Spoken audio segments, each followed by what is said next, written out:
கொஞ்சம் பார்த்து விடு கொஞ்சம் பேசிவிடு என்று என் விழிகள் கோடை கால மழை வந்து போன பின்னும் சாலையோரம் மரம் தன்னாலே நீர் சொட்டு என்னை தாக்கும் புயலே இரவோட காயும் வெயிலே. Coffee ready. சிவானி, உங்ககிட்ட நான் என்ன சொல்லியிருக்கேன்? ஸ்கூல்லேருந்து வந்த உடனே ஷூஸு இதெல்லாம் கழட்டி அங்கே போடணும்னு சொல்லியிருக்கேனா? சரி பாட்டி, இந்த பாட்டை பார்த்துட்டு போய் பொறுமையா கழட்டுறேன். ஏன் இன்னைக்கு டான்ஸ் கிளாஸ் இல்லையா? இல்ல, நான் போல. ஏன்? எல்லாத்தையும் உங்ககிட்ட சொல்லிக்கிட்டு இருக்கணுமா? இல்ல, நானும் கூட வரலான்னு பார்த்தேன். நானே போல, அப்புறம் எப்படி நீங்க போக முடியும்? சிட்டியை நான் வந்தா நான் வரலன்னு சொல்லி அனுப்பிச்சுடுங்க. உண்மையாவே சொல்லி அனுப்பிச்சிடவா? ஏன்? இல்ல, உன்னை கிரவுண்டுக்கு கூட்டிட்டு போயிட்டு அப்படியே உன்னை ஸ்கிப்பிங் விளையாட வச்சு வேடிக்கை பார்க்கலான்னு நினைச்சேன். நிஜமாவா? ஆமா, அந்த தம்பி பேர் என்ன? பாலாவா? பாலா.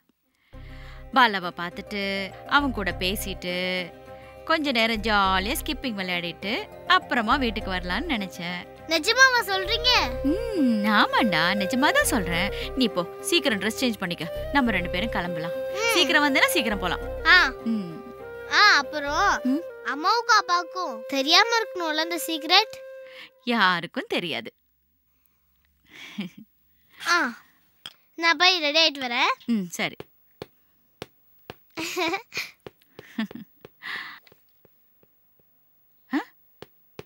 என்ன?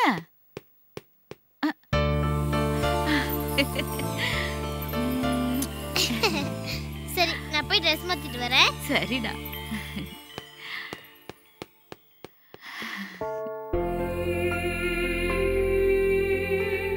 நேத்து ஏன் 100 பீஸ் ப்ரொடக்ஷன் கம்மியா இருக்கு?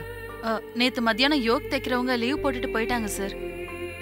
உங்களை நான் லீவ் கொடுக்க வேணான்னு சொல்லல, ஆனா ஒர்க்கை பார்த்து லீவ் கொடுங்க.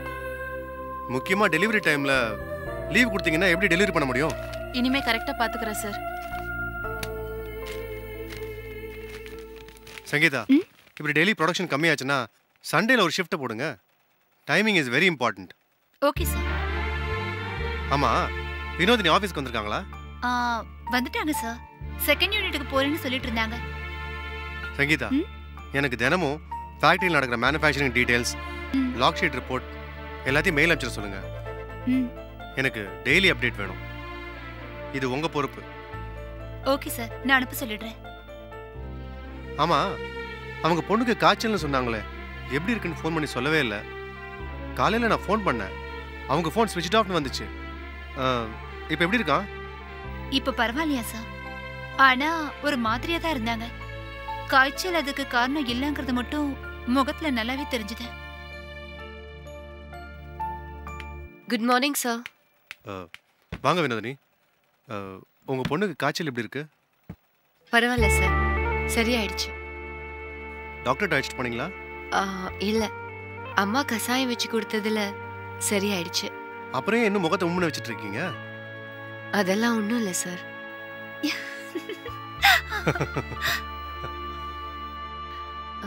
என்னாச்சு சார்?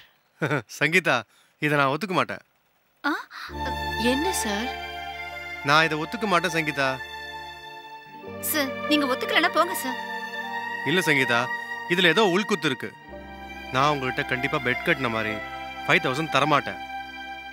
நீங்க 2 பேரும் சேர்ந்து ஏதோ பிளான் பண்ணி ஏமாத்துறீங்க. அதெல்லாம் முடியாது சார். நீங்க 5000 தந்தே ஆகணும். என்ன நடக்குது சார்? நீங்களே சொல்லுங்க சங்கீதா. சொல்லுங்க சங்கீதா. அது வந்து சரி, நானே சொல்லிடுறேன், விடுங்க. Thank you sir. சங்கீதா என்கிட்ட என்ன சொன்னாங்கன்னா, வினோதினி மேடம் சிரிச்சுக்கிட்டே வரமாட்டாங்கன்னு. அதுக்கு நான் சொன்னேன், அவங்க சிரிச்சுக்கிட்டு தான் வருவாங்கன்னு. இப்படியே எங்களுக்குள்ள ஆர்குமெண்ட் போயிட்டே இருந்ததா, எங்களுக்குள்ள ஒரு முடிவுக்கு வந்தோம். யார் ஜெயிக்கிறாங்கன்னு பார்ப்போம். ஜெயிக்கிறவங்களுக்கு தோக்குறவங்க 5000 rupees gift தரணும்னு. நீங்க உம்முன்னு வந்து என்னை தோக்க வச்சிட்டீங்க. இது எப்படி என்னால் நம்ப முடியும்? உங்களுக்கு ஃபோன் பண்ணி சங்கீதா ஏதோ சொல்லியிருக்காங்க. ஐயோ 2 பேரும் சேர்ந்து தான் ஏமாத்திருக்கீங்க. சார், நான் உங்களுக்கு போன் எல்லாம் பண்ணல சார். நீங்க பேச்ச மாத்தி ஏமாத்துறீங்க. அத நான் எப்படி நம்ப முடியும்? சங்கீதாவை நம்புங்க சார். நீங்க அவங்களுக்கு 5000 rupees கொடுங்க. அவங்க எனக்கு ஃபோன் எல்லாம் பண்ணல. போதுமா சார்? 5000 எடுங்க. நான் கொடுக்க ரெடி. வினோதினியே சொன்னதுக்கு அப்புறம் நம்பாம இருக்க முடியாதுல்ல. ஆனா 5000 rupees கொடுக்குறேங்கிற ஒரே காரணத்துக்காகவாவது வினோதினி சிரிக்கலாம்ல. எனக்கு கொஞ்சம் வேலை இருக்கு சார், நான் பாக்குறேன்.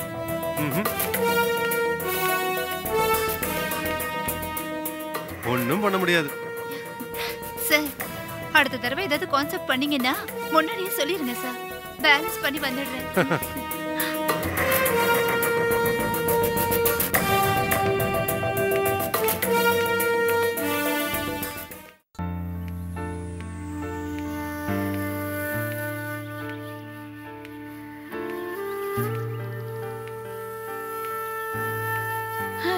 எங்க இன்னும் உன் ஃப்ரெண்ட காணோம்? வருவான் பாட்டி. நம்ம ஆட்டோல வந்துட்டோம்.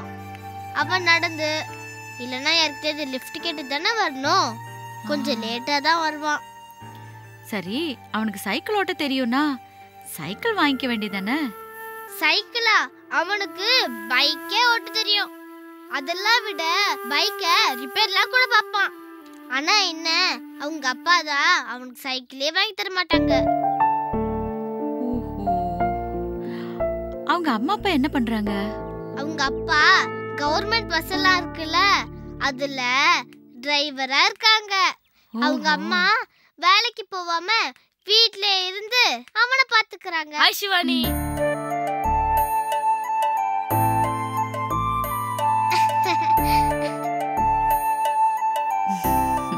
என்ன பாலா, ஷாக் ஆயிட்ட? வா. ஏ வா. இவங்க தான் என் பாட்டி. இவன் தான் பாட்டி பாலா. ஹாய். ஹலோ பாட்டி. பாட்டி, நான் ஒரு உண்மையை சொல்வேன். நீங்க எதுவும் திட்டக்கூடாது. சொல்லுடா. நம்ம 2 பேரும் சண்டை போட்டுட்டே இருந்தோம்ல. சண்டையா? எப்போ? நேத்து வரைக்கும் சண்டை தானே போட்டுட்டு இருந்தோம். அது நான் ஒண்ணும் போடலையே. நீ மட்டும்தான் மூஞ்ச உம்முன்னு வச்சுக்கிட்டு சண்டை போட்டு இருந்த. சரி, ஓகே, சாரி. நான் இனிமே உங்ககிட்ட சண்டை போடக்கூடாது. பாட்டி இருந்தா உனக்கு ரொம்ப நல்லது நடக்கும். நீ பாட்டிக்கிட்ட அன்பா நடக்கணும்னு ஒவ்வொரு தடவையும் என்கிட்ட சொல்லி நம்ம 2 பேரையும் ஃப்ரெண்ட் ஆக்குனதுக்கு காரணமே இவன் தான். அதெல்லாம் இல்ல பாட்டி, இவ இப்படிதான் ஏதாவது ஒளிரிட்டே இருப்பா. நான் ஒளறேனா? பாட்டி, இவனை பத்தி சில விஷயம் நான் சொல்லல, இப்போ சொல்றேன். ஏய், என்ன விஷயம்? சாரு பேசுறதுலாம் நல்லதா பேசுவாரு, ஆனா நல்லா படிக்க மாட்டாரு. ஐயோ, இந்த தடவை என்ன கிரேட் தெரியுமா? என்ன கிரேடு? D great.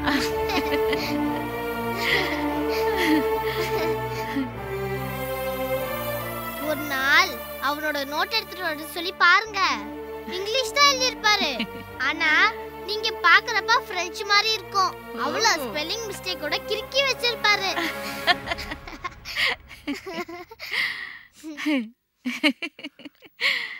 பாட்டி, அவ சொல்றதெல்லாம் நம்பாதீங்க. நான் கொஞ்சம் சுமாரா தான் படிப்பேன், ஆனா கையெழுத்துலாம் நல்லா தான் இருக்கும். நான் வேணா நாளைக்கு என் நோட் எடுத்துட்டு வந்து காமிக்கிறேன். எதுக்குடா? ஏன் நாளைக்கு? இப்பவே எழுதி காமி. எழுதி காமிச்சிருவேன், ஆனா இப்ப பேப்பர் பேனாலாம் இல்லல்ல. நான் போய் வாங்கிட்டு வரேன். இப்ப என்ன உனக்கு? என் கையெழுத்து நல்லா இருக்காதுன்னு ஒத்துக்கிட்டா சந்தோஷப்படுவேன். பாட்டி, என் கையெழுத்து சுமாரா தான் இருக்கும், போதுமா? படிக்கிறதுங்கிறது அறிவை வளர்க்கதான். படிப்பை வச்சு ஒருத்தனை கெட்ட பையனை சொல்ல முடியாது. அதனால பாலா நல்ல பையன்தான். தேங்க்ஸ் பாட்டி. ஓ, நீங்களும் அவ கூட சேர்ந்துட்டீங்களா? சரி, ஓகே, ஒன்னும் ப்ராப்ளம் இல்ல. நானும் உங்க கூட சேர்ந்துக்கிறேன். உங்க பாட்டி உன்ன மாதிரியே அழகா இருக்காங்க. தேங்க்ஸ். ஏ, உங்க பாட்டி அழகா இருக்க மாட்டாங்களா? எனக்கு தான் பாட்டியே கிடையாது. ஓ, சரி. என்ன அழகா இருக்கேன்னு சொன்னதுக்காகவும் நம்ம எல்லாம் ஒண்ணு சேர்ந்ததுக்காகவும் உனக்கு ஒண்ணு தரப்போறேன். எடு எடு. ஆ இந்தாங்க. இந்தா, இது உனக்கு.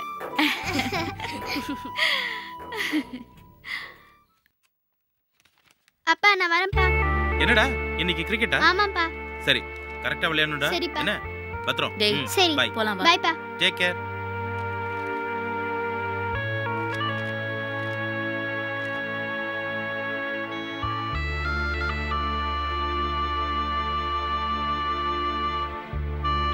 பிரமிளா சொன்ன மாதிரி இப்பவே டெஸ்ட் பண்ணி பாப்போம், அவர் என்ன மதிக்கிறாரா இல்லையான்னு.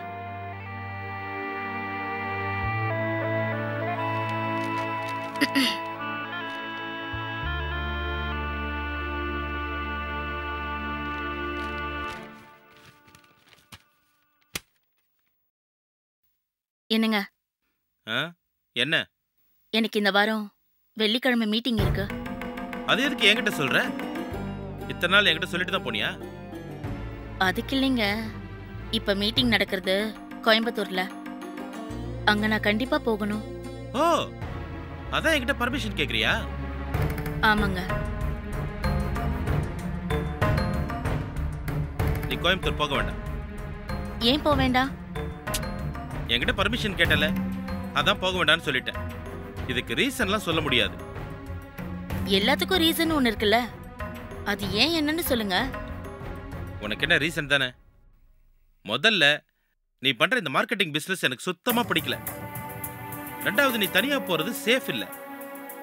மூணாவது சூர்யா, நீ கிளம்பி போயிட்டா அப்படி யார் பாத்துப்பா? அப்போ நீங்க என்ன மதிக்கல? உன்னை மதிக்கிறதுக்கும் கோயம்புத்தூர் அனுப்புறதுக்கும் என்ன சம்பந்தம் இருக்கு? சம்பந்தம் இருக்கு. நீங்க என்ன மதிச்சிருந்தீங்கன்னா போயிட்டு வான்னு சொல்லிருப்பீங்க.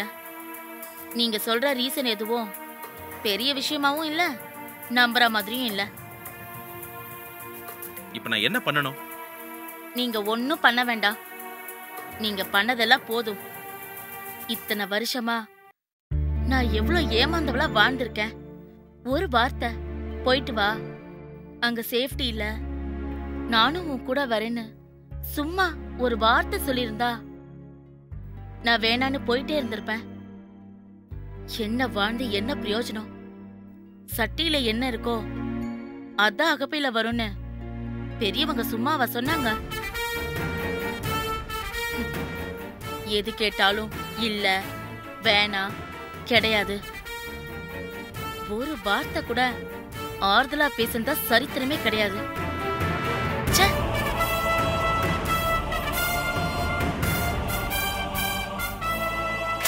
எனக்கு மட்டும் நிம்மதியே இல்லாத வாழ்க்கை. ச்சே. எப்ப பார்த்தாலும் அடுப்படியே கதி.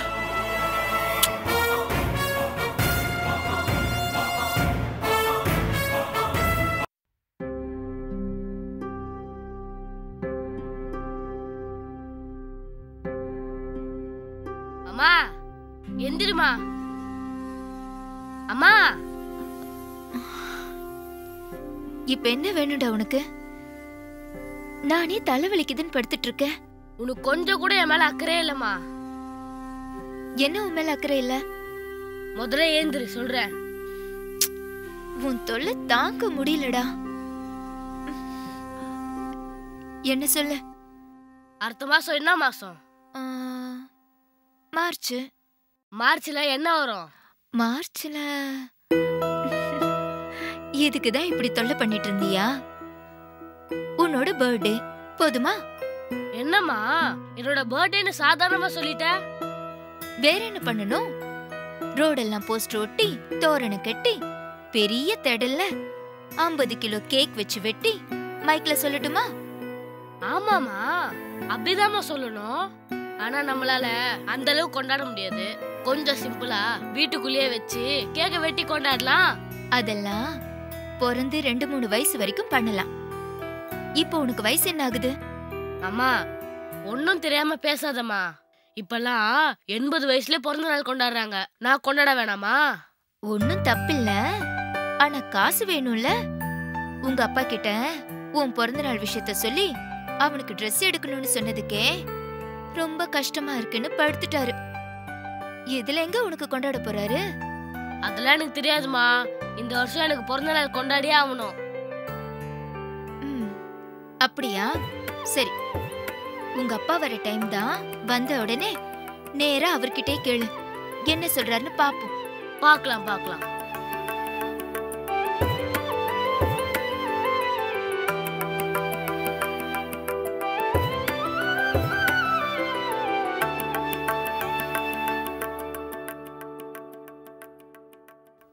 என்ன 2 பேரும் தீவிர யோசனையில் இருக்க மாதிரி தெரியுது. அப்பா, அடுத்த மாசம் என்னோட பிறந்த நாள் வருது, தெரியுமா தெரியாதா? தெரியும். இப்ப என்ன அதுக்கு? அம்மா கிட்ட கேட்டா எதுவுமே கொண்டாட முடியாதுன்னு சொல்றாங்கப்பா. அவன் என்ன சொல்றது?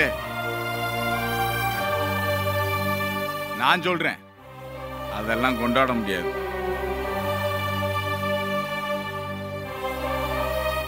ஏன் முடியாது? காசு வேணும்டா. இப்பதான் உங்க அம்மா பண்ண தப்புக்கு கடனா வாங்கி 10,000 ரூபா கொடுத்துருக்கேன். அதுக்கு அடுத்த மாசம் சம்பளத்திலே சரியா போகும். நானே என்ன பண்றதுன்னு முழிச்சுக்கிட்டு இருக்கேன்.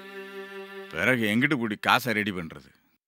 உங்களுக்கு ஏதாவது ஒரு பிரச்சனை, அம்மாக்கு ஏதாவது ஒரு பிரச்சனைனா மட்டும் உங்களால காசு ரெடி பண்ண முடியுது. எனக்குன்னா உங்களுக்கு கஷ்டமா போகுது. அப்படி என்னங்க செலவாயிட போகுது? அவன் தான் கேக்குறான்ல, செஞ்ச என்ன குறைஞ்ச போயிட போறோம். எவ்வளவு கடன் அதிகமானாலும் பரவாயில்ல, பாலா பர்த்டேவை கொண்டாடுறோம். உனக்கு என்ன? நீ வாட்டி கடனை வாங்கி வச்சுட்டு உட்காந்துக்கிருவ. முட்டை விடுற கோழிக்கு தானே தெரியும் வலி.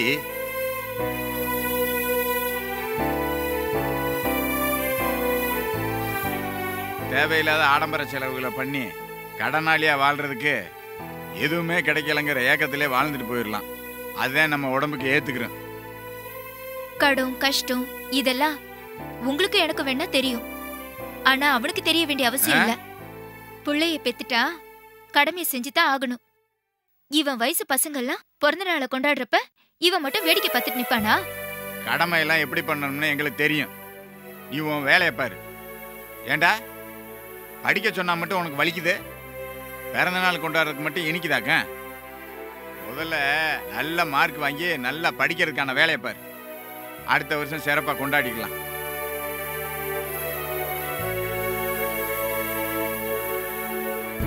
என் அப்பா என் பர்த்டேக்கு லெவன்டர் டிசைன்ல கேக் வாங்கிட்டு வந்தாங்க தெரியுமா? என் பிறந்த நாளைக்கு ரஜினி கமல்லாம் போடுவாங்கல்ல, அந்த மாதிரி ட்ரெஸ் தான் நான் போட்டிருந்தேன். ஸ்ப்ரேலாம் அடிச்சு மூஞ்சே தெரியல.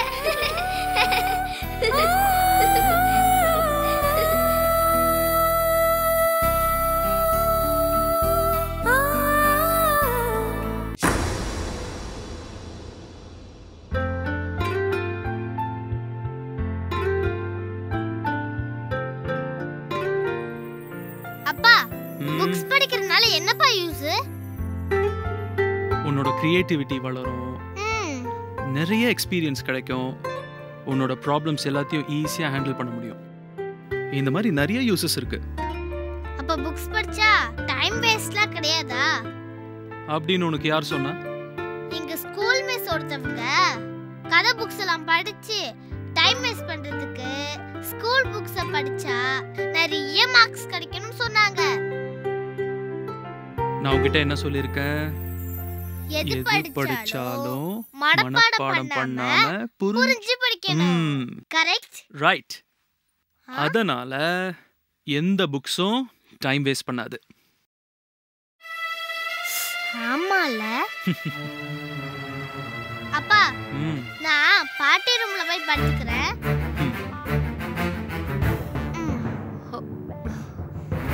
சிவானி, எங்க போற? கேக்குறேன்ல, பதில் சொல்லு. பாட்டி ரூம்ல போய் படுக்க போறேன். அங்க போய் படுக்க வேணாம், இங்கேயே அம்மா பக்கத்துல படுத்துக்கோ. இல்ல, நான் பாட்டி பக்கத்துல தான் படுத்துக்குவேன்.